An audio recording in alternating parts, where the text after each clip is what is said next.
Akkuma beekamu namoonni baay'een karaa fuula feesbuukii kana meemee garaagaraa hojjetanii nu bashannansiisuu, nu kofachiisuu, ergaa guddaatti nu dabarsu jechuudha. Meemee jechuun waan xiqqaa ta'ee ergaa guddaa dabarsu, baay'ee kan nama bashannansiisu, baay'ee kan nama kofachiisudha jechuudha. Egaa namoonni immoo meemee hojjetan kun yeroo baay'ee baay'inni isaanii barattootadha. Egaa barattootas ta'anii maal godhu meemee kana hojjechuudhaaf qarshii keessa isaanii baasanii kaardii bitaniiti meemee garaagaraa hojjetanii kan nu bashannansiisan.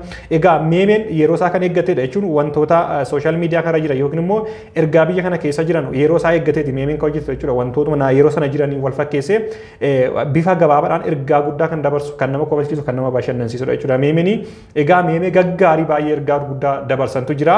Egaa namoota meemee hojjetan kana giruupiin keenya jajjabeessuudhaaf wanta mari'annee jira. Egaa kunis tiimiin keenya karaa weebsaayitii bbcco.com jedhuun jechuudha. Namoota meemee hojjetan kana dorgomsiisnee badhaasuu barbaanne. Egaa namoota ammaaf marsaa kanatti badhaasnu jechuudha. Namoota 10 kan ta'an namoota meemee hojjetan filannee jirra. Egaa isaan keessaa namoota 10 kana jechuudha karaa fuula weebsaayitii keenya ni qopheessine yookiin immoo ni keenya jechuudha. Tartiiba isaanii meemee isaanii wajjin jechuudha. Isin immoo hordoftoonni keenya dhaxxanii achitti sagalee kennitanii fi yookiin mallattoo laayikii turtanii fi namni laayikii olaanaa argate yookiin laayikii guddaa argate qarshii 2000 badhaafama jechuudha. Egaa akka hanga ammaatti yookiin immoo yeroo kanatti jechuudha tiimiin keenya kan murteesse qarshii 2000dha. Egaa namoota meemee hojjetan kana jajjabeessuudhaaf kana murteessine.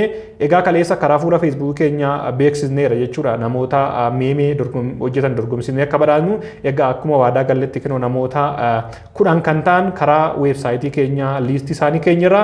Kanaaf garjaafallaa viidiyoo kanarraa liinkii argatta yookiin diskiripshinii irraa liinkii argattaniin deemtanii namoota kana sagalee kennuu dandeessu jechuudha. Akkamitti sagalee kennina kan jedhuuf immoo jechuudha yookiin immoo tartiiba kamitti sagalee kennina kan jedhuuf akkamitti sagalee kennina kan jedhuufi walii wajjin viidiyoo itti aanutti isin agarsiisa jechuudha. Tartiiba isaa akkamitti namoota kanaaf sagalee kennitan namoota jaallattaniif meemee isaanii wajjin keenyadha meemee bareeda wajjin jechuudha. Achumaan meemee isaaniitti qoosaa meemee isaaniitti kokkolfaa yookiin meemee isaaniitti gammadaa jechuudha. Namoota kanaaf sagalee kennaa egaa guyyaa 10f tura sagantaan sagalee kennu kun jechuudha.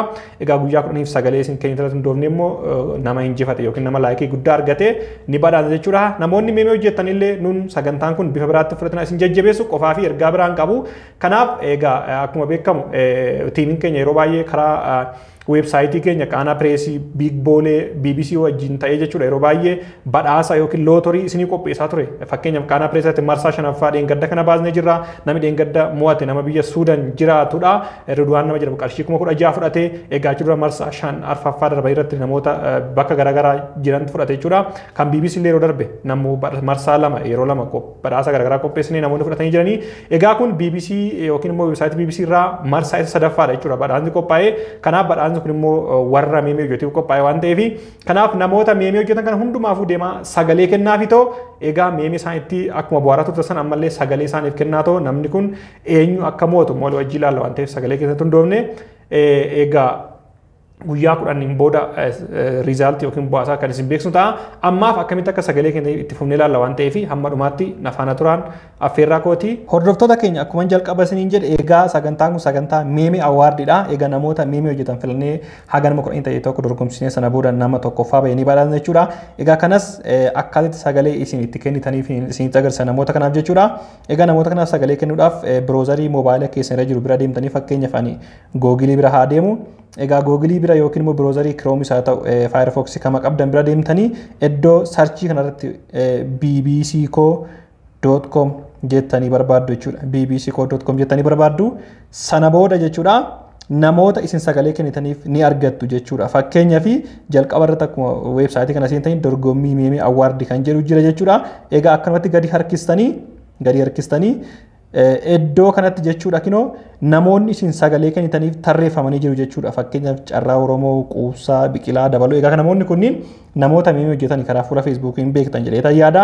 Egaa namoota kana keessaa nama sagalee kennuufi barbaadda. Fakkeenyaaf amma Biqilaa Dabalootiif sagalee kennuu yoon barbaade isarratti nan tuqa jechuudha.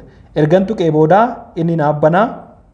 Kanaaf gadi harkisee fakkeenyaaf meemeen Biqilaa Dabaloo kinoote jechuudha.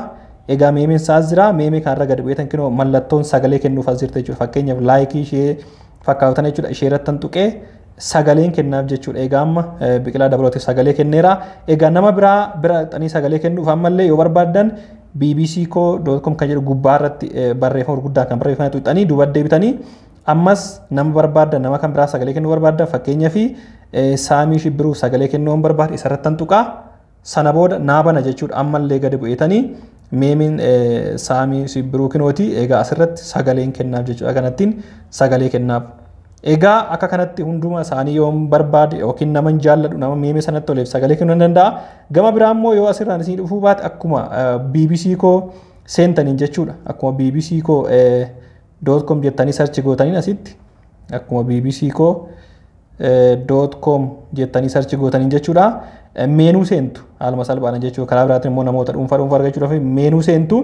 Meenuu kana seentanii kinoo meemee awwaardi kan jedhu jira. Sadaffaa irratti isarratti wixanii sana booda yoo gadi harkistan namoota argatu fakkeenyaaf saamii shibbiruu kinooti sagalee kennuuf yoo barbaadan mallattoon laayikii yookiin kinoo mallattoon onnee kinooti ishii tuqxuu itti aantanii fakkeenyaaf nama itti aanuuf fakkeenyaaf Oromoon galaana kan jedhuuf egaa hundum isaanii tartiiban jiru asii gadi harkisanii namoota kana namoota barbaadaniif sagalee kennuuf ni dandeessu jechuudha.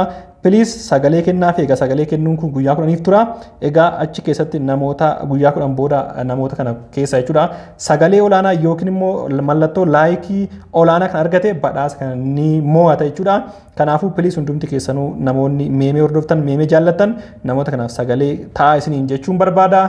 Egaa marsaa tokkoffaan kana fakkaata. Marsaa ta'utti immoo mari'annee kan itti deemu ta'a jechuudha waa'ee meemee awwaardii kana jechuudha. Ammaaf kanuma namoonni immoo meemee awwaardiidhaaf kaadhimamtan jechuudha. Hundumti keessaniyyuu garee garaagaraatti sheer godhadhaa namoota garaagaraatti madhaatu namoonni duraan isin hordofaa jiran jechuudha. Akka laayikii isiniif godhan itti madhaasanii jechuun barbaada. Kanuma yeroo gaarii qabaadha.